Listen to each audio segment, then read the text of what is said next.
na me be ya akodu bebe no na esi they say no nim so ko wachi o so ko wanim o you don't know what you are doing sesi a ne yire no enyo obi a na beto ne fo papa obi so beto ne fo se ja oku no ba sister pa chowo me ja oku no why me mo obi ntofo se ja obi nim why ne nyame de ma ho no so de mu na adanfofo na mo bie gate na mo refi ho no mo na mo se ma ware papa bu pa wo de ka che kama Obinim me say ma oyire mfi nchen ko me ti na me tofo ma obi ndada wo ma oyire mfi ho nko na oyire kwa unsa besi fom oh ya papa Obinim o pa che so wonim oba abonya ba ekuta no sese anafunu ayema sika wo hot enya sika ko tofie wo trouser ko within second sese anafunu ayema nti otete no ombo mpa mama me nte ne ho mam ne te ne ho a nanim begu ase Obinim serious I'm telling you min Obinim obetonya ma wa ase those time ansa na chief krababa pig farm was a new town I knew them asofu egu Ghana ha papa drum ewo mwendu 5 ba mi ya mama for kra mo se omomre asofu Ghana ha say yes nyame mbra ndan nyame besi fom came omunkobi asofu Ghana ndu 5 say once the boys no be brave other na akwadwo fom mpajumanti no the speaker akosi kwan no be hayaya me no ayalo ni nyina ya za utu kwan ko ene country hu sanya man apart from Ghana na ba hu san kwasi ansem no be ma sori ko page maye no akope speakers bi akosi kwan ho no akuta mic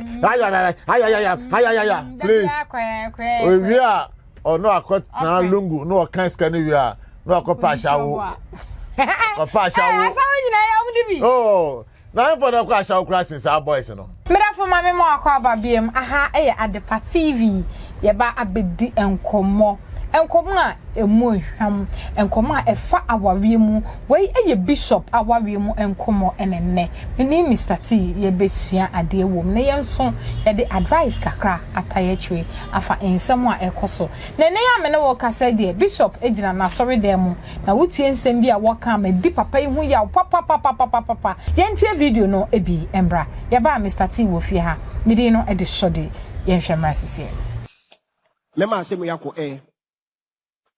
meti ya mere hoye mema nako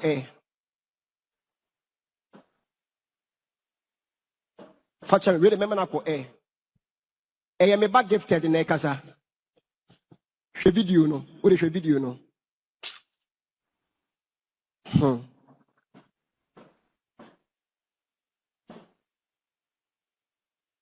facha me pa mesra mo fancha me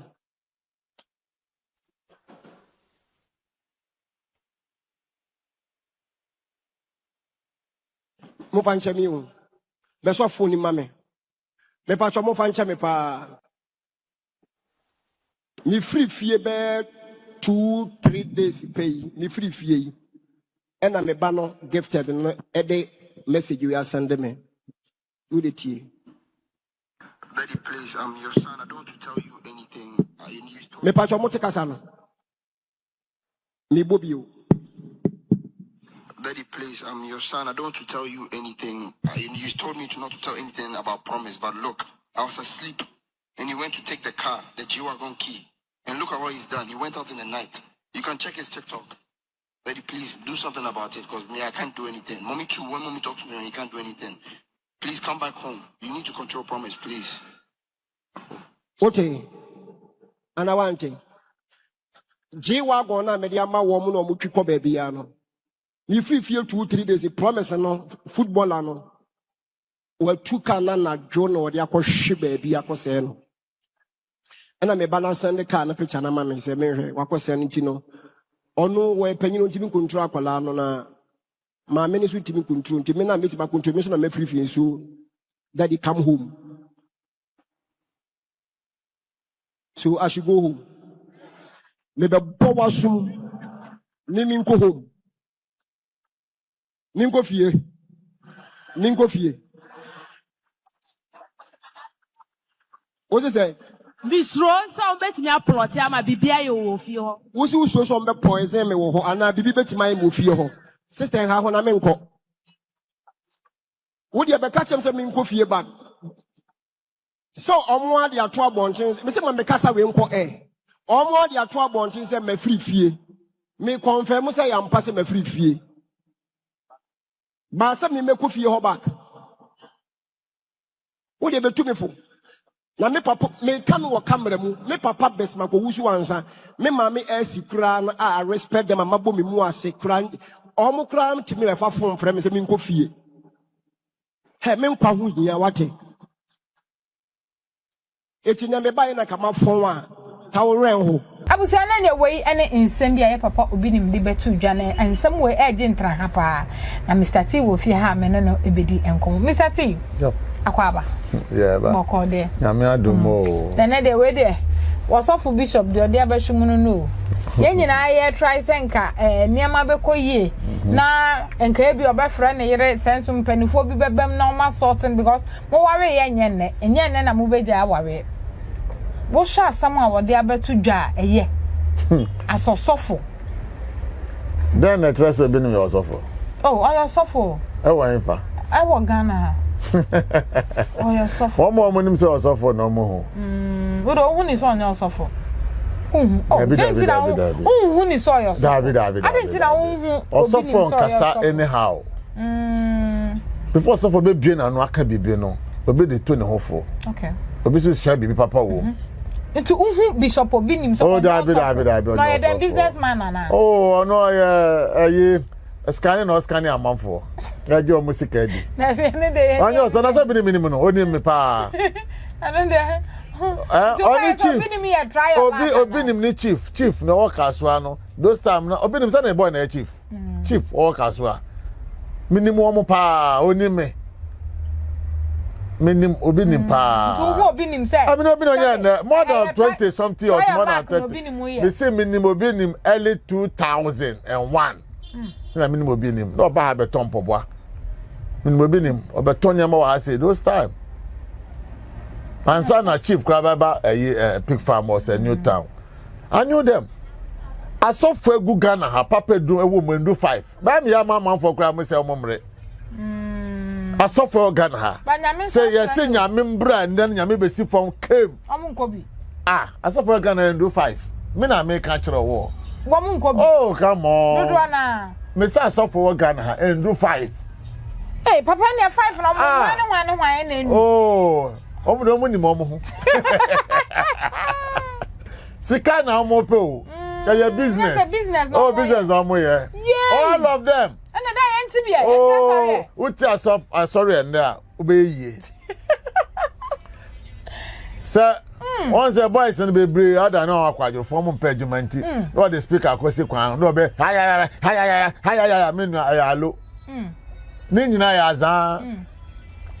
Utu kwan ko ene country hu sanya man apart from Ghana na bon san kwasi ansem no be ma sori ko page maye no akope speakers bi akosi kwan ho no akuta mic ayaya please we are or no akota lungu no kan scan we are no akopa ashawo papa ashawo oh na for the kwa ashawo class our boys no omo jira kwan ye dede no apu me say oh nyame juma be omo chi akra me nyame wo ba tuma chi akra ma nyame omo chi momo me ya biche ya biche she osofo bi ani ho a enye business na oye omo ye business all of them daddy adenti na wo ka say Ghana osofo dodo na ye business ebinu mo ye business say dia wo kan how na say me asofo be bro asofo be bro ha me no mo na aye adwuma na che emukura ha na mbe kan omo sika omo ji correction na correction ha na mbe kan no ye fiegu Ghana rubber bag mo no ambe gu ha no ambe kan emu be kan wo mo ka mo nti sem gan say asofo papa Ghana no 5 I just say minim the America minim the America but daddy ye nim say wonim nia wo kan but enei wo sha ya papa Obinim wona ne yere issue ne yere Florence Obinim emmo wampo na sabe won kasa yente so de ne kun asem ababonten da na so kwamre nyina obi sa maame no sankosofo bi na nya sa maame na ya maame Florence Obinim anka BBC and a better advert amasa osofo no. So as I'm telling you, wow, that woman is the best woman. Na so Obinim nim ni owo. Ya papa Obinim o pa che so wonim oba abonya. Oba ekuta no. So se sia na funu ayema. Sika o hot enya sika ko tofie wo trouser ko within second. Se na funu ayema. Ti o tete no. Ombo mpa mama me nte ne ho. Mam ne te ne ho a nanim begu ase. Obinim. Serious, I'm telling you. Papa bu pa we dey catch camera. Obinim me say mama oyere mfiun nchen ko.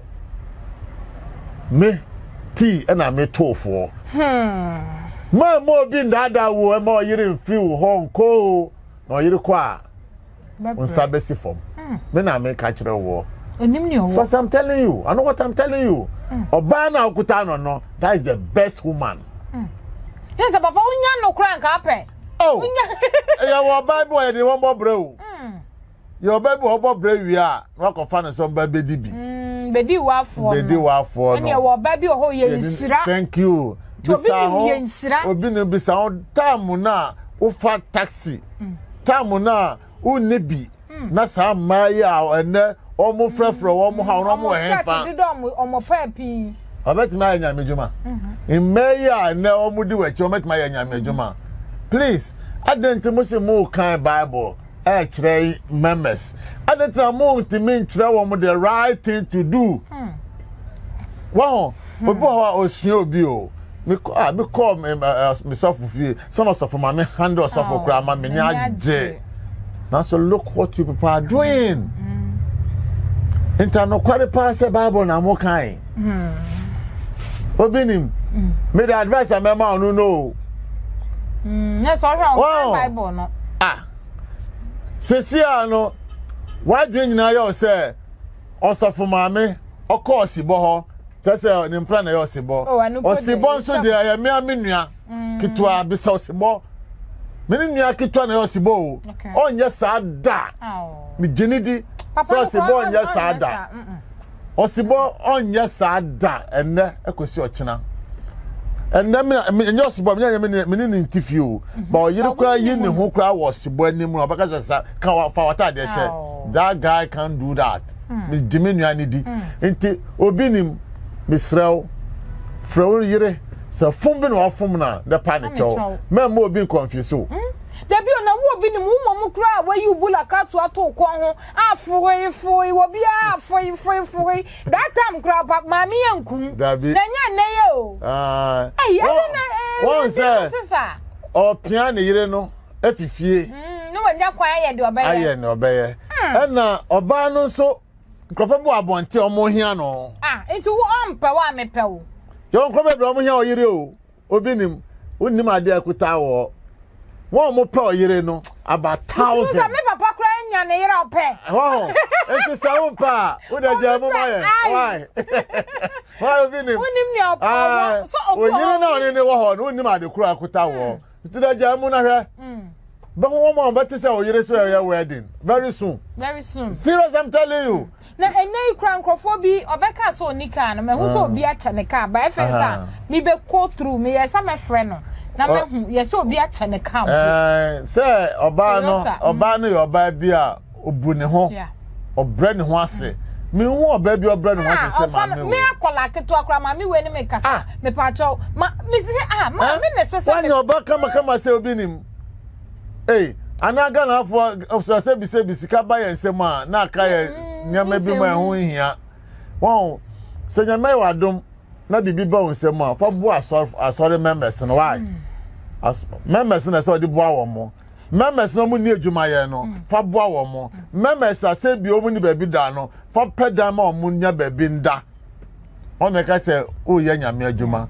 Na man fan ko to fi oto azako se me paake me nyama kotre mu na one hwan na kwa kotre fi o deda na daddy wo hye 202 free fie na eye krofo se eye ene efense a wa bie ni bula ka to zip no ene mai munyani o se bio won se sometime no ni pe bia no na me be ya akodu bebe no na esi they say no nim so ko wachi o so ko wanim o you don't know what you are doing sesi a ne yire no enyo obi a na beto ne fo papa obi so beto ne fo se ja okuno but sister pa chowo men ja okuno why men mo obi ntofo se ja obi nim why ne nyame de ma ho no so de mo na adanfofo na mo bie gate na mo refi ho no mo na mo se ma ware adanfofo na mo bie gate mo refi ho anyhow no wo mo na mo se ma ware e woni obi ka che obi nim na woni obi so ka kire wo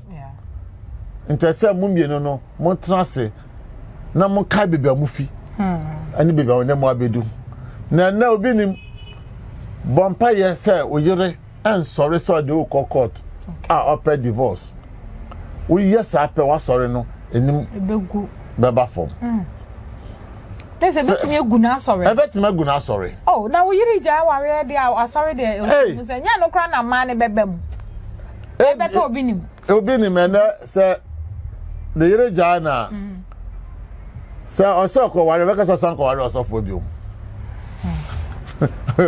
Obinim yiri beka sa ko on kasa on ware osofo biom wow because say ba ware osofo na say amwami a sanko ya kotombi sankotombio e be ware businessman no ko ware businessman na that is the time obinim obehu mistake awaye because oyire no adum bi woni so oyire no waye bebre amao nti so ni muden na nyame nhyirawo na bebia nyame pese odo okodu no mfa nkodu na so oti amanfo ano ne sa chengelenge fo gase na we ya bebi we into bi ni be kire se traza koyi awoko ye chengel matofo yi bi ni ho na say wo mo no bebre wo ho girl ni kaza kura ba na wato tik ni man kura ko she US otukwa ko akọ wobre na waba wo na sofo ye say ya be den na adum ebe ba so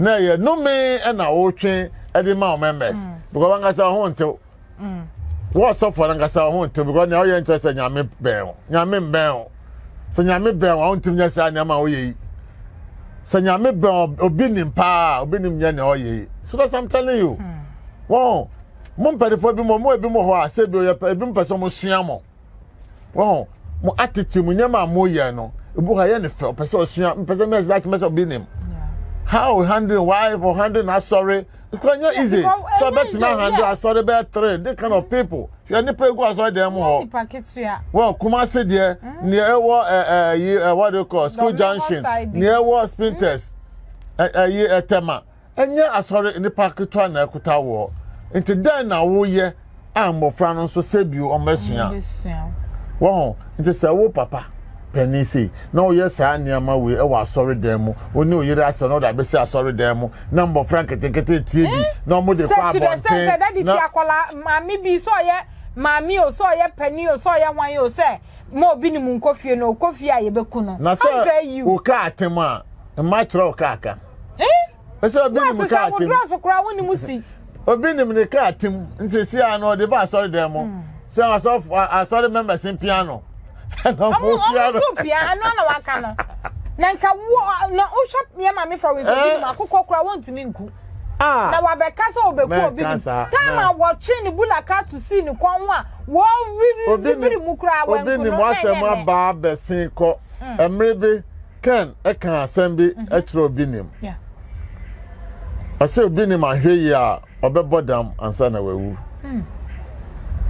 ken e kan asem bi emrebe otimi e reflect ase o try say obebo ho paye enye sa ebebem ni ken kan ye no ebebem because obinim calm down misro be power chopa ma okuma embra form memfa wasem emfa nko asore ono yire ntem asem ugu yire ni mase obinim yire nkasa wankasa makra ugu o mani mase na disgrace yourself look your memes hwemmofra wo wanim a wotwene wo mo a wo so sua wo enti say no mo so da achi bi wo kwakoye wo yere mo I'm asking you people are sorry how no bless wo ma ware so ma wo mo enti wankasa o ye say ya te me ne me yere nya ntokwa emfa ne de beko Obinim anka wona de bebo wo no beto yefo se ama hwe wo maame ne me ye ni china no wo maame teme ho nanso se ne Obinim misraw na o se o yere nko ana amanfo daadao amanfo ye yodo na o hwe yie wan hwe yie Obinim na o yere ko a obenu ho me na me ka kire wo binyanya me by experience me wo na me ka kire wo misraw Obinim fro yere tenase mpenfo wo mu busia mo na mo ka mo asem menfa wasem nko asori dan mo na enko ka kire members oyire nam kwa na obi de ne sa kire no nze se oye hye so oyire betima ba asori dan mo obiom so ba be tenase ato obi fo ana ba be cancel wasori dan mo obiom ne wo angasa oye se o ne kede oyire ema o members Obinim misraw onua nie onua ne me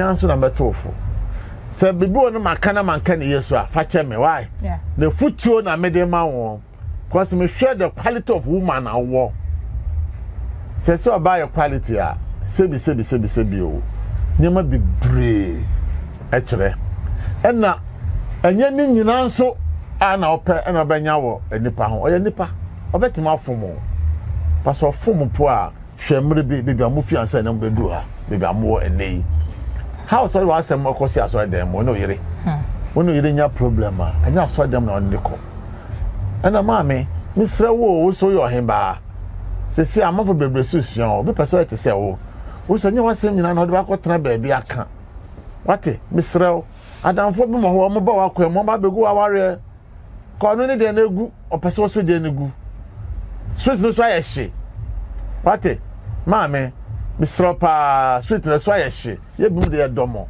bi do pa za na me do me yere why me pa chow me mo bi ntofo se ja Obinim wate ko mi ametimi ho sa manfo na ja no o ne o teze ono ye be ma bia ye masem be ma bia ni ho nye masem o ja no ne bo akofa no ko ye west esi Obinim wate bibi na aba na akoba ni sa mun transe na mun sesi mo asem na mun ja asori dan mo ene mo asem ya mo de ko no piao abusi anania piao and Mr. T ene yene no etwetwe nkomo no the Bronsley Boutique the CEO of Bronsley Boutique ene yene no etwetwe nkomo eye mpaboa na wope jo me pa cho peja camera na ne enko expression kakra ene ye ko excursion kakra ene ma daddy ewo ha sei na wo hwe ene ma daddy wo wa ha owo mpaboa wa ha wo ntade wa ha niema wa ha niema bebre